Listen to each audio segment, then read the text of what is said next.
So how does it coincide with your personal healing journey? Something I definitely want to learn about is you healed your own rheumatoid arthritis. I stumbled upon a couple supplements. I definitely want to hear about all that. So how did that lead into, as you're learning about yourself and you're also learning about all this other framework that you have, this other background from you and your husband's work, how does it all start leading in together? Life is a journey. There isn't, just one element to this. Yeah, the whole thing has been me not only trying to become the best version of myself, we were talking about that earlier on, but dealing with issues that I had as well. So there have been several places where I have used all these techniques. It actually started from that. My degree's in microbiology. I worked in a path lab. One day there was a lecturer that came around, and this was advertised to all the doctors and nurses and lab staff at the hospital. I had always thought hypnosis was something people did on the stage. It was rather silly. You do it for a laugh. Didn't take it seriously at all. But here was a presentation being funded by the hospital, so it had a quasi endorsement to it on hypnosis and psychotherapy. So I attended this. I knew for a fact during the actual presentation that these weren't shills because coincidentally, it was a huge auditorium. Coincidentally, there were about 70 people in my lab who attended this seminar, but they were distributed throughout the lab. And when he called up subjects, coincidentally, he chose 3 people from my lab. So I knew they weren't shills. There were stories he told. There was one particular story, I repeat this one a lot because it grabbed my attention. But there was a woman who had a pain in her arm. She'd had a pain in her arm for decades. She had seen all the doctors, all the specialists. They hadn't been able to find anything. As a last resort, she went for hypnosis. And under hypnosis, they did the regression. They go back to the triggering event. And she discovered there was an emotional event. Something had upset her in the past that she had packed away in a box, didn't think it was significant.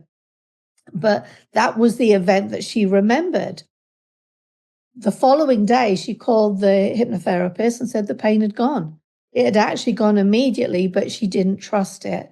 So she had waited to see, and this pain had gone. And I was fascinated by the idea that the subconscious mind can have such an effect on our present from events that we've forgotten about, discarded. It intrigued me. It intrigued me. So I went, I had hypnotherapy myself. I discovered some fascinating techniques. I did hypnotic drawing, hypnotic writing. With the hypnotic drawing, they go back to the traumatic event. And so the hypnotherapist had me do this drawing, and I'm a really bad artist at the best of times. And at the end of the session, I looked down at my piece of art, and it was just squiggles on a page, and I didn't have any idea what any of that meant. Then the following week, he brought me back and told me to go back to this and look at the picture and tell him what it meant. Under hypnosis, I knew exactly. There was an event when I was in school. I would have been 8, 9, maybe 10. There was a swimming pool at our school, just an above ground pool. And in the summer, we would go swimming. It wasn't proper swimming lessons. It was just us kids splashing around. But there was one day I was in the pool, and I have no idea why, but my feet couldn't find purchase on the ground. I could not get my feet under me. My head was underwater. I'm floundering away. It wasn't deep. If I could stand up easy, normally, I just could not stand up. A teacher saw my difficulty, reached in, pulled me up by my swimming cap. Everything was fine. But I didn't tell anybody how afraid I was. I didn't admit it to myself that, I came close to drowning with a whole group of people around me. But under hypnosis, this trauma was unlocked and it opened up parts of me. So that was where my healing journey started. I went on and did a 3-year course in hypnosis and psychotherapy. I then met my husband, and as said, he's an expert in the pre-conscious processing field. So he's got the patented inner talk subliminal technology. I met him and I have been working in the background with him, doing the research. So with the RA, after my second child was born, I developed RA. I started having random joint pains that just got worse and worse. By the time my son was 3 months old, I was having problems changing his diaper because the pain in my shoulder could be so bad, I couldn't hold his legs up to put the diaper underneath. And that's really scary for a new mom. So then I incorporated everything I had learned. And we have this idea that now, I want everyone to be cautious with how you take this information. This is not about casting blame of any kind, but if you try just as an experiment to take full responsibility for everything that goes on in your life, it can open up avenues of opportunities. It can open up things that you haven't thought to look at. So I developed the RA. And I searched within myself. The beauty of this is that you can do it. You don't have to share the information. You don't have to embarrass yourself by telling everyone, all of these crazy things that you've done. And lots of the ideas that come up may not be correct anyway. But I went through the process, and I thought, why am I doing this to myself? What benefit do I get from being sick? What is it that I am trying to avoid? Why am I trying to punish myself with this?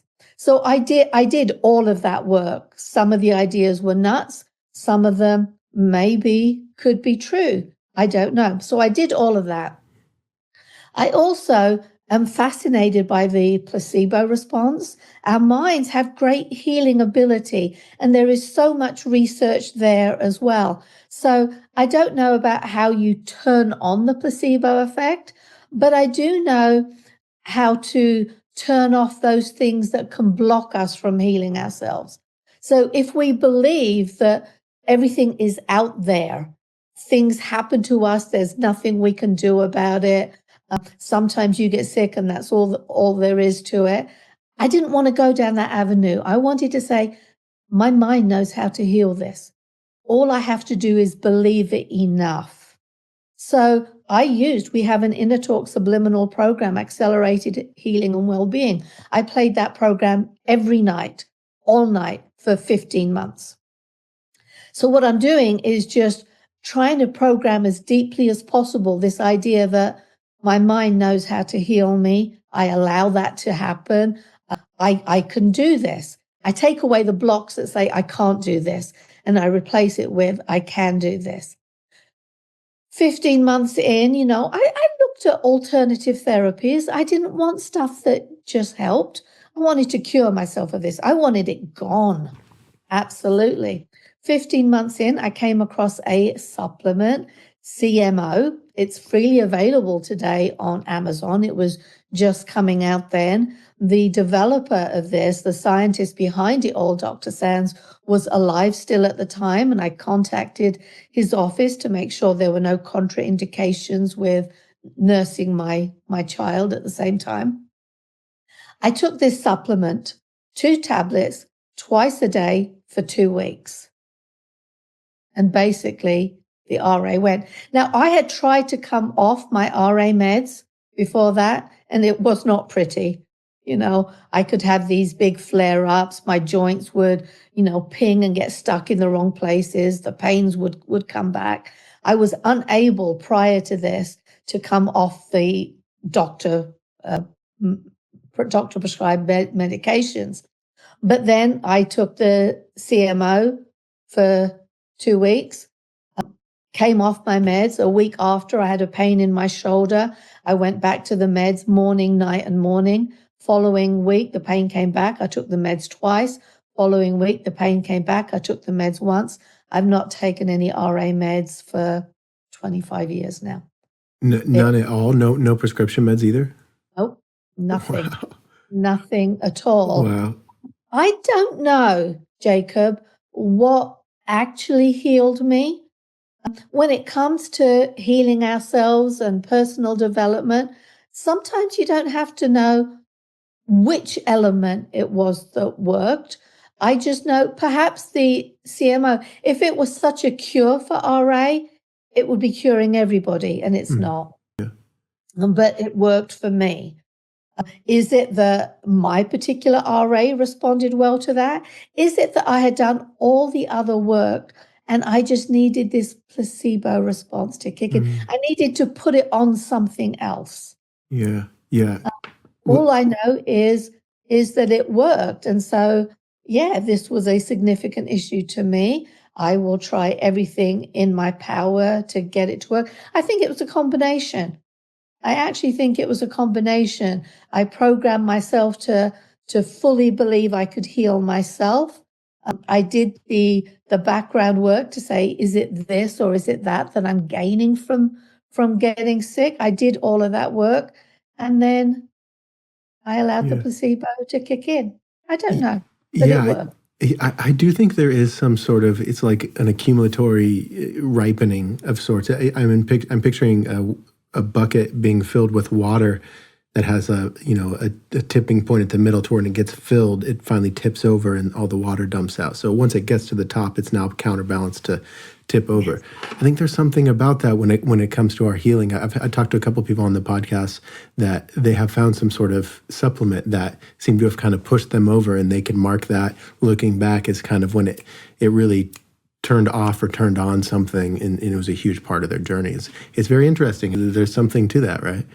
There is definitely a tipping point. That's a great way to put it. You do all of this work, and then suddenly you can have a breakthrough that seems magical, but it's not. It's the accumulated effect. And that's something else that you see in mind training. We look at the accumulated effect, like of optimism, and how that being optimistic today can have far reaching ramifications to longevity, health, prosperity, relationships, but it does, it all adds up.